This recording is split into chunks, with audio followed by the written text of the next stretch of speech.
We've been a leader in banking for more than 100 years. You'll find us here, at home, on your phone, and everywhere you go. Renaissance Bank. Understanding you. Member FDIC. Equal housing lender.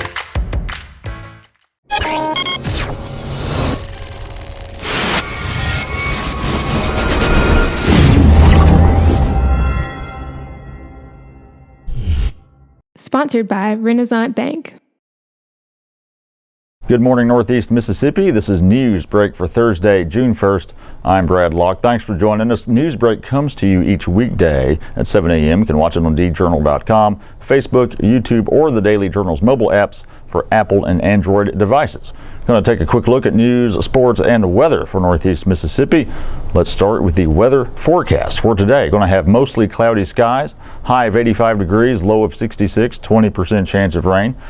The 3-day outlook, your weekend, looking like some rain may come in here. Friday, though, just partly cloudy with a high of 86, low of 68, 20% chance of rain. Saturday, thunderstorms are likely, high of 86, low of 69, 80% chance of rain. Sunday, again, thunderstorms likely, high of 83, low of 69, the chance of rain, again, 80%. Let's take a look now at some of the top stories from the Daily Journal and djournal.com on this Thursday. Plans are underway to replace Tupelo's water meters with a more advanced automated system. Tupelo Water and Light Director Johnny Timmons discussed the plans Tuesday with the City Council.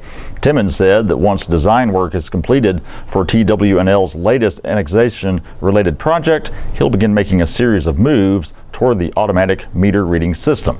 Such systems don't require a reader to manually inspect and record the meter readings. The automated systems transmit a signal that is recorded by either a walk-by or a drive-by receiver, depending upon the system.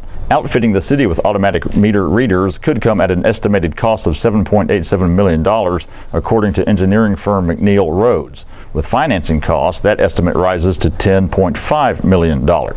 No funds from the City of Tupelo's general fund will be used for the project, and rates won't be raised to pay for new meter installation, although Timmons does anticipate an increase in a fixed customer charge levied by TW&L. A gradual installation process is expected, but there is no timeline yet available. Former Pontotoc Police Chief Larry Poole died Tuesday at age 74. Poole began working for the Pontotoc City Police Department in 1973. He was promoted to assistant chief within a few months, and in 1989, he was appointed chief. Poole served in that role until 2014, when he retired. Poole spent a total of 41 years in law enforcement. Services will be held Friday at 2 p.m. at West Heights Baptist Church. Visitation will be from 5 until 8 p.m. today and from noon until service time Friday at the church.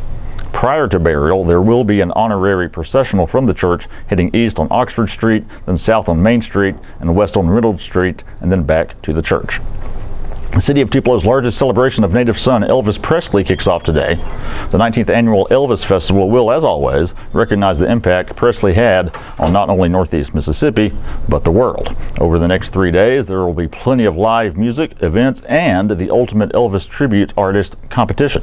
The festival will also have some new features, including Music at the Mill. That takes place today at the Tupelo Cotton Mill, aka the J.J. Rogers Building. Mississippi-based musicians including Silas, Rock Upora, Lightbeam Rider, Hard, and The Weeks will take the stage there starting at 6 p.m.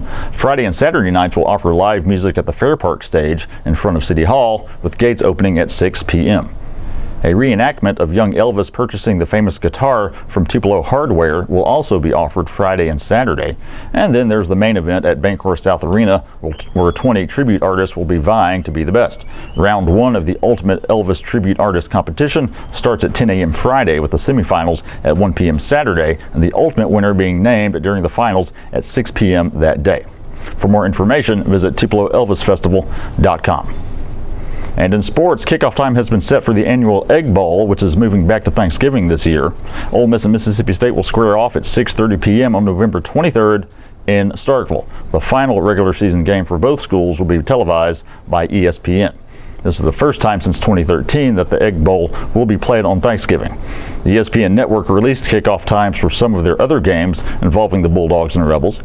MSU will face LSU in its SEC opener on September 16th with a 6 p.m. start time. It will air on either ESPN or ESPN2. Ole Miss visits Cal at 9:30 p.m. Central Time on September 16th on ESPN. And the Rebels open the season September 2nd against South Alabama on ESPNU with a kickoff time of 6:30 p.m. That does it for Newsbreak on this Thursday. We do want to remind you to check out one of the podcasts we produce here at the Daily Journal, The Memo, all things Northeast Mississippi, news and entertainment with myself and W. Derek Russell. New episodes every Wednesday and Friday. Find it for free in iTunes or podcast apps or at memo.djournal.com. Be sure to check out Wednesday's episode with guest co-host Lauren Wood. We spoke with Bobby Harrison, who previewed the special session that starts on Monday down in the state capitol. Also, reporter Caitlin O'Doherty visited with us to talk about a new addiction recovery center in Oxford. All the stories I talked about today you can find in your Daily Journal and at djournal.com. Follow us on Twitter and Instagram at djournalnow. Give our Facebook page a like as well. That does it for Newsbreak on this Thursday. I'm Brad Locke. We'll see you next time.